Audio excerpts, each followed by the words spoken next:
Assalamualaikum warahmatullahi wabarakatuh.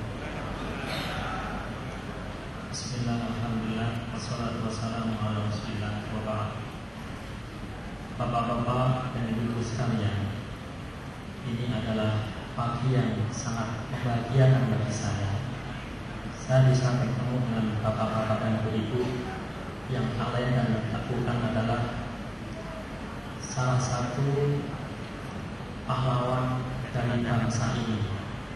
Sebab sepengetahuan saya, sebuah negara besar itu tidak akan menjadi negara besar kecuali pasti memiliki perpustakaan yang besar, memiliki sumber-sumber ilmu yang besar. Dan sumber ilmu yang besar itu tidak akan menjadi besar kecuali memiliki penjaga-penjaga sumber ilmu yang besar pula.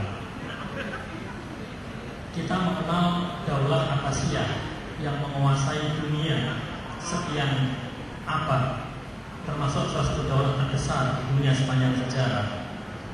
Dan di Daulah Abbasiyah ada perpustakaan yang luar biasa besarnya. Di perpustakaan itu ada seorang pustakawan yang sampai sekarang namanya diabadikan oleh sejarah. Mungkin termasuk salah seorang pustakawan terbesar dunia. Pustakawan ini sebenarnya orang biasa-biasa saja, tetapi memiliki tanggung jawab yang luar biasa untuk menjaga perpustakaan Bani Abbasiyah. Setiap hari dia datang menjaga perpustakaan, membaca, dan setiap kali pustakawan ini membaca buku-buku itu, selalu meresensi buku itu dalam sebuah catatan kecil.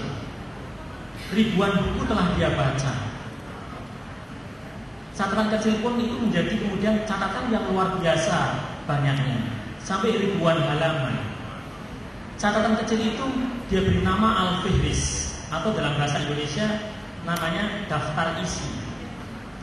Ketika pustakawan ini meninggal dunia, ternyata catatan kecil itu yang berjumlah ribuan halaman itu kemudian diabadikan oleh sejarah menjadi salah satu buku yang menjadi rujukan ilmuwan Arab sampai sekarang untuk mengetahui kondisi Arab, mengetahui kondisi Islam, dan mengetahui banyak tentang ilmu kemanusiaan yang namanya Al-Fihris.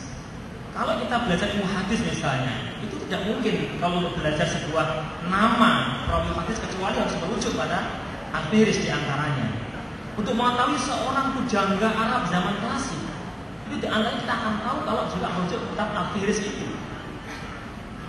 Pustakawan itu namanya adalah Al-Imam Ibnu Nadim. Ada juga seorang cendekia yang setiap hari selalu bergelut dengan pustaka. Cendekiawan ini karena mencintai buku, dan luar biasanya Bapak Ibu sekalian, beliau pun meninggal karena sebuah buku. Namanya sangat masyhur di kalangan ilmuwan bahasa dan sastra, namanya Al-Jahid. Seorang ilmuwan yang oleh para ilmuwan yang lain diakui sebagai gudangnya ilmu pengetahuan, karena dia menulis hampir di semua cabang ilmu dia tulis. Dia punya karangan sampai 400 judul buku yang itu berjilid-jilid. Al-Jahid ini dalam sebuah buku yang berjudul Syiar A'lam Nubala diceritakan bahwa Al-Jahid ini setiap kali menemukan sebuah buku pasti dibaca sampai tuntas, buku apa saja. Dan karena cintanya pada buku, Al-Jahid ini sampai dia menyewa toko-toko buku supaya dia bisa bermalam di situ, di toko buku itu. Yang hebat, Al-Jahid meninggal dunia di dalam perpustakaan pribadinya yang bertumpuk-tumpuk isinya buku. Ketika dia ingin membaca sebuah buku, menarik sebuah buku, buku itu ambrol, menjatuhi Al-Jahid, dan Al-Jahid meninggal dunia karena dijatuhi oleh buku-buku yang dia cintai sendiri. Ada lagi Al-Khazin. Al-Khazin itu artinya gudang. Dia mendapat julukan Al-Khazin karena kepalanya seolah-olah berisi ribuan buku. Isinya ilmu.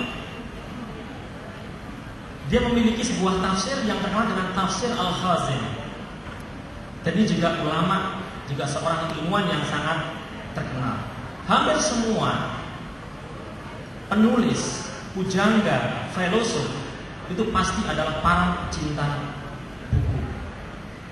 Dan kalau kita pernah mendengar sebuah esai dari seorang ilmuwan Prancis yang mengatakan bahwa ilmuwan sejati adalah ilmuwan yang ketika bertamasya dia membaca dan membawa sebuah buku. Maka ada seorang ilmuwan yang terkenal sebagai pakar tata bahasa Arab, namanya Imam As-Sa'lab Al-Khufi. Dia meninggal dunia juga karena keasikannya membaca sebuah buku. Sebagai seorang ulama dan juga ilmuwan yang dikenal tidak pernah lepas dari buku. Sampai kalau dia diundang walimah misalnya, atau diundang apapun, selalu masyarakat pada orang yang mengundang untuk menyediakan satu tempat khusus agar dia bisa meletakkan buku-bukunya dan bisa membaca bukunya dalam acara itu. Dia meninggal dunia sebagaimana disebutkan dalam buku yang berjudul Wafayatul A'yan, sebuah biografi para ilmuwan terkemuka dunia dalam bahasa Arab. Ilmuwan ini meninggal dunia setelah sholat asar dari masjid. Dia membaca sebuah buku, berjalan dengan asik membaca buku, dan dia tidak mendengar sama sekali karena dia agak tuli kalau ada sebuah kuda yang berlari sangat kencang sekali menuju ke arahnya. Dia tetap asik membaca buku di tengah jalan.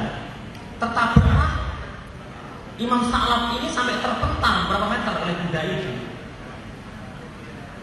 Kemudian kepalanya sakit. 2 hari kemudian dia meninggal dunia karena membaca sebuah buku. Bapak-bapak, ibu yang dirahmati oleh Allah Subhanahu wa taala, maka saya sangat berbahagia sekali bisa bertemu dengan bapak-bapak dan ibu sekalian. Saya hanya akan sedikit bercerita tentang masa kecil saya dan masa remaja saya. Siapa tahu cerita ini akan menginspirasikan bapak-bapak dan ibu sekalian. Saat ini saya dikenal sebagai penulis novel ayat-ayat cinta, juga novel Ketika Cinta Bertasbih, juga penulis novel Di Atas Sadada Cinta, Budaya Pesona Cleopatra. Alhamdulillah, novel ayat-ayat cinta, juga Ketika Cinta Bertasbih, dan juga novel Budaya Pesona Cleopatra bestseller tidak hanya di Indonesia, tapi juga di negara Malaysia, Singapura, dan Brunei Darussalam. Novel ayat-ayat cinta saat ini sudah terjual menurut publikan sampai 300.000 eksemplar untuk sebuah novel, Bapak Ibu. Tetapi kalau mau jujur, sebenarnya masa kecil saya menurut saya adalah masa kecil yang suram kalau saya menengok diri saya sendiri berkaitan dengan dunia baca membaca. Bapak-bapak, Ibu, saya mengenal perpustakaan itu baru kelas 4 SD, baru saya kenal yang namanya perpustakaan. Dari kelas 1 sampai kelas 3 itu saya tidak tahu apa itu perpustakaan. Saya kecil di sebuah desa terpencil di pinggir kota Semarang, dunia ikut Demak. Sebuah desa yang waktu saya kecil itu kalau saya sekolah itu masih becek kalau hujan. Jadi saya dan teman-teman itu kalau sekolah itu pasti nyokor alias tidak pakai sepatu karena becek. Listrik itu masuk ke desa saya itu tahun 89, ketika saya udah mau selesai SD. SD saya yang saya tempati, Bapak Ibu, 2 tahun saya menempati sebuah bangunan yang sangat tua. Bangunan itu sudah ada sejak zaman bapak saya dulu. Itu udah mau rubuh bangunan itu, tapi saya harus menempati bangunan itu. Dan ketika saya kuliah di Kairo, saya mendengar kabar bangunan itu runtuh. Untungnya anak-anak yang sekolah pada waktu sedang istirahat, itu tidak ada korban jiwa. Kalau infrastruktur seperti itu yang kita lihat semacam itu, Bapak bisa bayangkan seperti apa kira-kira perpustakaan di SD saya. Kalau mau jujur, saya dikenalkan oleh seorang guru yang agak kreatif. Karena guru-guru yang mengajar saya di SD itu sudah sepuh-sepuh pada waktu itu. Dan masih alhamdulillah masih diajar oleh seorang guru. Karena sepuh kan tentu sudah pikirannya sudah sepuh, gitu kan. Ada seorang guru yang masih kuliah di IGI itu lebih kreatif daripada guru-guru yang lain. Kelas 4 SD saya dan teman-teman diajak untuk mengenal perpustakaan. Dan perpustakaan di SD saya masih ingat, itu tidak khusus kemudian sebuah ruang yang sangat menyenangkan gitu. Jadi di sana juga ada dibuat semacam kayak gudang, ada kursi rusak juga di situ. Kemudian alat olahraga juga di situ. Jadi kurang benar-benar dirawat. Bukunya juga buku sebagian sudah dimakan raya, buku-buku yang harusnya impress begitu Bapak Ibu. Dan ternyata setelah saya akhirnya bisa membaca penelitian, ternyata perpustakaan yang ada di sekolah di Indonesia itu 77% itu memang jaga ke bahasa Jawa itu dari perpustakaan buku-buku yang dikirim oleh Diknas, Departemen Pendidikan dan Kebudayaan. Jaga buku itu bukan kemudian suatu kreatif untuk mencari buku yang menarik bagi muridnya. Sebenarnya bukan saya tidak menyukai buku. Ketika saya bisa membaca, saya itu merasa kehausan. Saya ingin semuanya saya baca. Sampai ibu saya yang seorang pedagang ya, dia itu pedagang di pasar. Kalau pulang bawa oleh jajan pasar itu, bungkusnya itu kadang-kadang dari kertas koran, kadang-kadang dari sebuah majalah. Bungkus itu sampai saya baca sampai khatam. Bungkus koran itu. Ibu saya juga aktif di PKK. Itu dia masih ingat kalau pulang itu sering kali bawa majalah PKK Tamadiyah Semarang. Judulnya Nusa Indah. Itu saya baca itu dari awal sampai akhir. Saya membayangkan, dan bagaimana dengan teman-teman saya yang sama sekali tidak punya akses untuk membaca itu. Maka wajar kalau teman-teman saya yang kecil itu lebih suka berjuang di kali, bermain layang. Sama sekali kemudian ketika lulus SD itu nggak pengen sekolah. Lulus SD itu rata-rata teman-teman tuh ya jadi kuli panggul di pelabuhan Semarang dan seterusnya. Saya diselamatkan diantaranya oleh yang kecil-kecil tadi seperti ibu bawa bacaan kecil. Kemudian ketika saya pergi ke rumahnya Pak D ada buku. Dan ternyata Pak D ini seorang guru dan seterusnya. Sampai saya di madrasah sanawiyah juga mengalami hal yang agak sama. Di madrasah aliyah ada perpustakaan cukup bagus di madrasah aliyah. Masa di Solo ini. Tetapi saya lihat perpustakaan itu masih agak angker Bapak Ibu. Jadi saya dan teman-teman itu malah kalau perpustakaan agak terlalu ribet pinjam buku itu terlalu ribet. Dan buku-buku yang kita asiknya baca itu nggak boleh dipinjam, agak aneh. Jadi buku-buku yang pelajaran aja yang sering diakses itu. Justru saya tertolong di madrasah aliyah itu ketika ada perpustakaan keliling dari perpustakaan Kota Madiyah Surakarta ini. Ada tiap hari Selasa saya masih ingat. Tiap minggu sekali dia datang, dia buka. Disitulah saya mengenal karya sastra yang lebih luas lagi. Dan saya tertolong justru oleh cerita dari Solo sini. Dari situ banyak buku lowatan. Tiap minggu saya asik untuk nyari buku di cerita dari Solo ini. Kemudian alhamdulillah saya ditolong lagi oleh Allah ketika saya kuliah di Kairo. Di sana banyak buku. Justru Bapak Ibu, saya mengenal karyanya Pramudia Anantatur itu bukan ketika saya di Indonesia, kan aneh. Justru ketika saya belajar ilmu hadis di Kairo University, di Al-Azhar University Kairo, kenal yang namanya Pramudia Anantatur. Di sana juga saya lebih mengenal Buya Hamka. Di sini sudah mengenal beberapa sastrawan, tapi sastrawan yang lain itu saya kenal ketika ada di Kairo. Justru di sana saya membaca buku-buku sastrawan dunia, sekelas Najib Mahfud, kemudian Hemingway, The Old Man and the Sea dan lain sebagainya. Saya ingin menyampaikan kepada bapak-bapak ibu yang dirahmati Allah Subhanahu wa taala, saya yakin ada ribuan anak kecil yang mengalami nasib seperti saya, pengen membaca sebenarnya. Tetapi yang dibaca tidak ada, yang mengarahkan membaca juga tidak ada. Sampai sekarang Bapak Ibu, kalau saya pas lagi menulis, kadang-kadang ada sebuah buku belum saya baca, saya kadang menangis.